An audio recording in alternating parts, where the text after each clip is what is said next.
এবার গুড়িয়ে দেওয়া হলো কথিত ভণ্ড দেওয়ানবাগীর মাজার। রীতিমতো মসজিদের মাইকে ঘোষণা দিয়ে হাজার হাজার মানুষ গিয়ে ভেঙে গুড়িয়ে দিল বিতর্কিত দেওয়ানবাগীর আস্থানা। জানা যায় নারায়ণগঞ্জের বন্দর উপজেলার মদনপুর বাসস্ট্যান্ড সংলগ্ন বিতর্কিত দেওয়ানবাগী পীরের আস্থানায় ভাঙচুর ও অগ্নিসংযোগের ঘটনা ঘটেছে। শুক্রবার ফজর নামাজের পর এই ঘটনা ঘটে।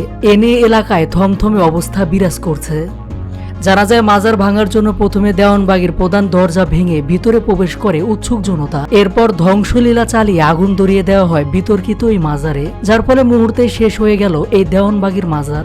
শুক্রবার সকাল 7টা থেকে ভাঙচুর ও লুটপাট শুরু হয়। এক পর্যায়ে আস্থানায় আগুন ধরিয়ে দেওয়া হয়, যা প্রায় বিকাল 4টা পর্যন্ত জ্বলে।